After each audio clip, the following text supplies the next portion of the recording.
ଆପଣଙ୍କ ଟିଭି ଓଡ଼ିଶା ମାଟିର ବାସ୍ନା।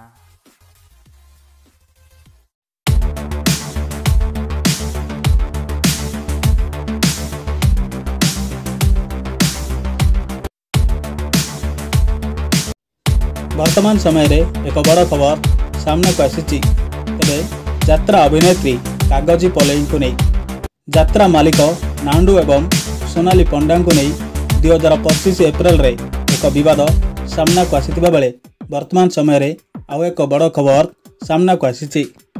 सोनाली स्वामी श्रीक्षेत्र सामंत शेयर अभियोग करथिले जे नांडू बाबू जे तुलसी यात्रा पार्टीर मालिक तांको स्त्री सोनाली सह एक होटेल रे थिबार देखा देइथिला।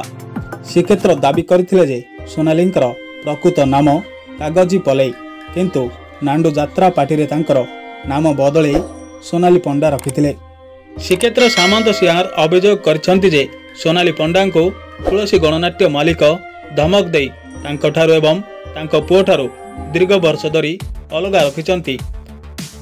आ सोनाली पंडा एमिति कहछन्ति जे मो जीवन रे समस्तंकर अनेक कटु कथा शुणिकी कौन सतरे मु मो पुओ को भल पाउनी मु कौन मो पुओ बिना खुशी रे अछि बोली भाबुछन्ति।